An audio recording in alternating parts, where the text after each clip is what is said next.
Et salut à tous, j'espère que vous allez bien. On se retrouve pour une nouvelle vidéo. Alors dans cette vidéo, nous allons voir un petit tutoriel pour remplacer le connecteur de charge d'un iPhone SE de 2016. Si ce n'est pas encore fait, je t'invite à t'abonner à la chaîne et à activer la cloche des notifications pour ne rien rater. Dans un premier temps, nous allons venir retirer les deux vis pentalobes du bas de l'iPhone.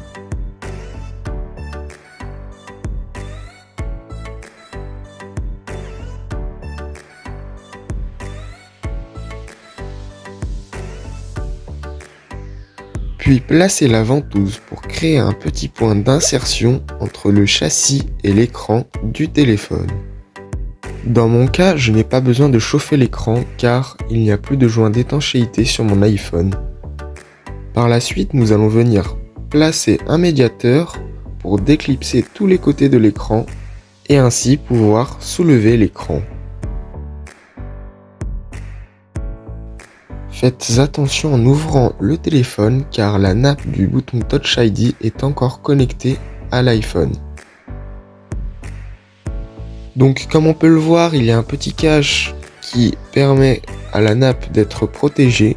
Donc là, la nappe elle s'est déconnectée toute seule, mais vous pourrez la déconnecter par vous-même. Ensuite, on va venir prendre un tournevis cruciforme et dévisser les 4 vis de la plaquette métallique retenant les nappes de l'écran.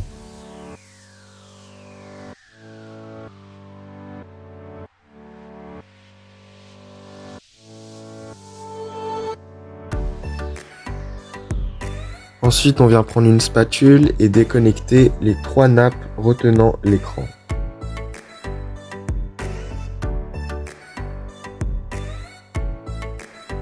Et on peut enfin retirer l'écran de son châssis. Toujours avec le tournevis cruciforme, on vient dévisser les 2 vis retenant la plaquette métallique, là où est censée être connectée la nappe de la batterie. Comme vous avez pu le voir, je n'ai pas de batterie sur cet iPhone. Je vais bientôt la commander pour ensuite faire une vidéo remplacement de batterie et un unboxing de cet iPhone.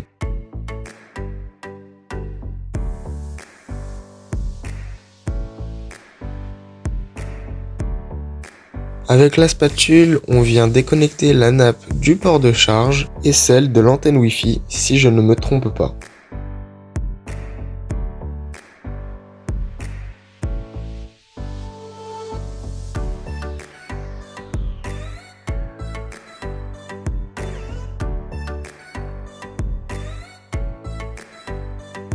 Puis on vient retirer les vis du haut-parleur et celle du connecteur de charge.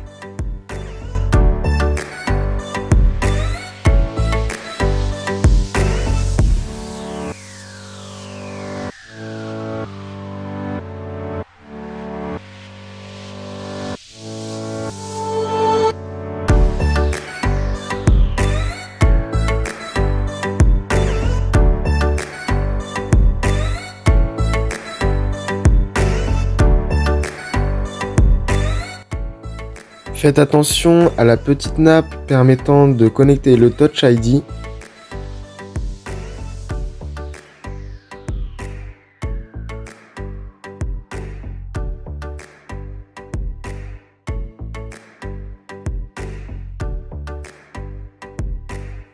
Et on peut ensuite retirer le haut-parleur.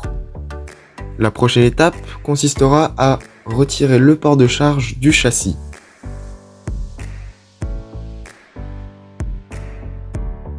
Avant de réaliser cette étape, je vous conseille de chauffer légèrement avec un sèche-cheveux ou un décapeur thermique cette petite nappe et ensuite avec la spatule venir la décoller tout doucement du châssis.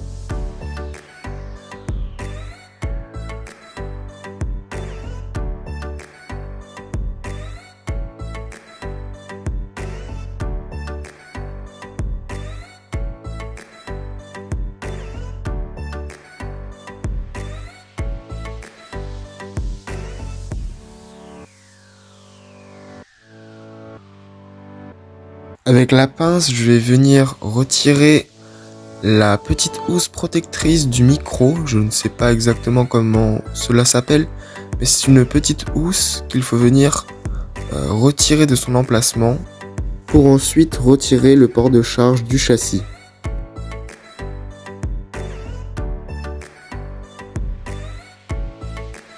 On vient déloger la prise jack de son emplacement pour permettre à tous les connecteurs, que ce soit prise jack, micro, port de charge, d'être retirés du châssis et retirer sans problème ce connecteur de charge.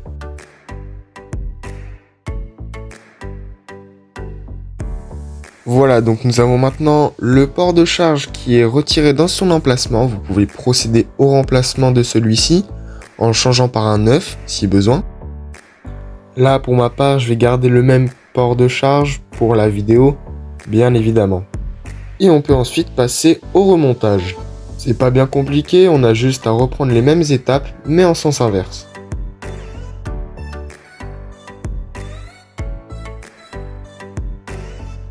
Là, je viens mettre un peu de colle B7000 pour que le port de charge soit bien maintenu sur le châssis pour éviter qu'il se décolle.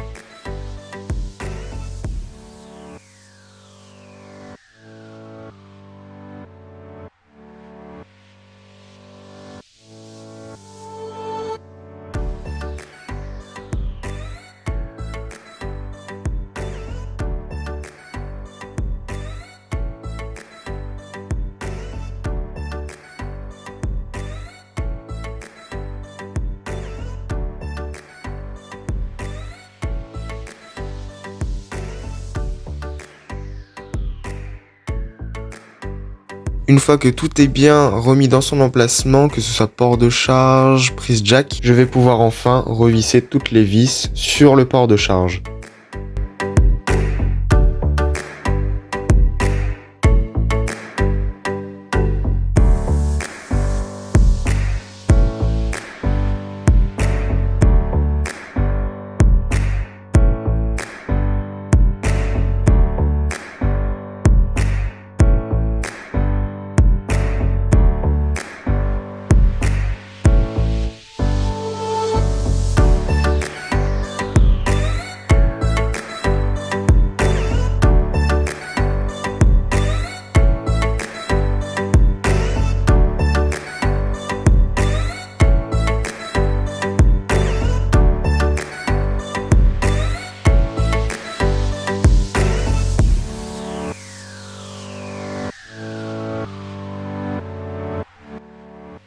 Je mets un petit point de colle B7000 pour permettre à la nappe du Touch ID de bien tenir sur son petit emplacement.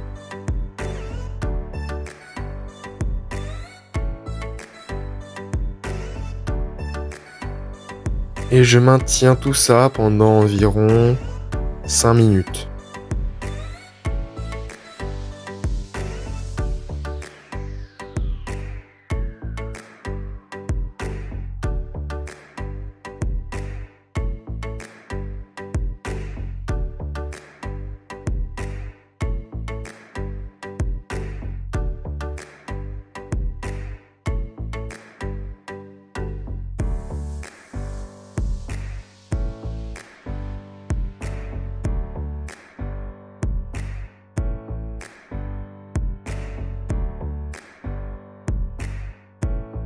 J'installe le haut-parleur dans son emplacement et c'est là, à ce moment-là, que je me rends compte que j'ai vissé une vis alors qu'il ne fallait pas la visser.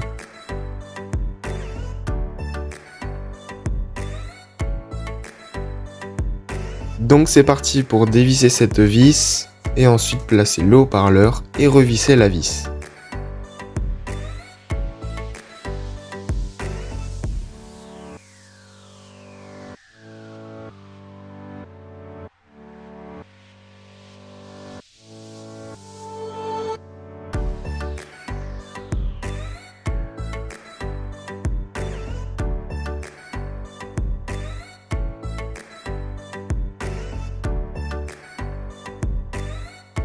Je reconnecte le port de charge et la petite antenne Wi-Fi, enfin je ne sais pas exactement, mais la petite connexion, la petite nappe qui se trouve ensuite elle aussi sur le port de charge.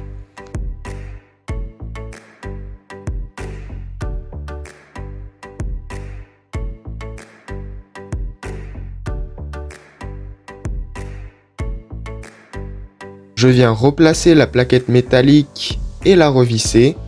Donc comme je l'ai dit précédemment, je n'ai pas de batterie pour moi, mais pour vous qui avez une batterie, vous devrez reconnecter cette batterie à la carte mère avant de remettre la plaquette, bien évidemment.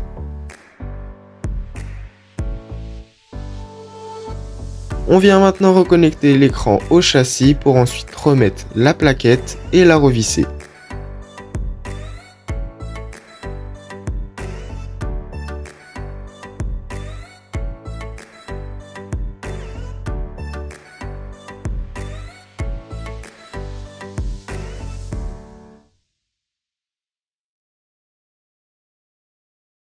Je vous conseille, pour faire un travail propre, de nettoyer les petites plaquettes métalliques, les petits emplacements où vous aurez pu laisser vos empreintes.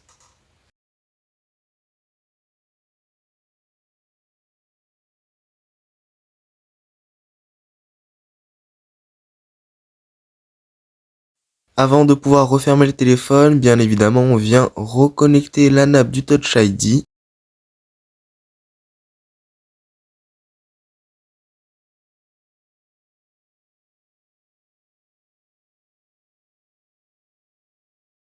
On peut maintenant reclipser l'écran dans son châssis pour refermer le téléphone et passer à la dernière étape qui est de revisser les deux vis Pantalop du bas du téléphone.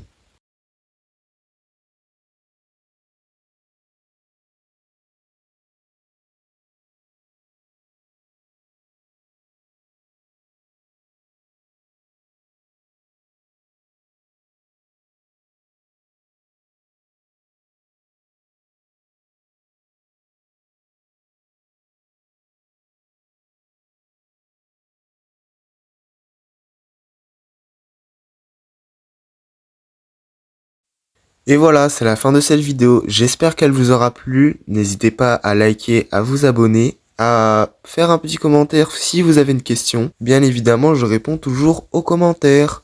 À plus!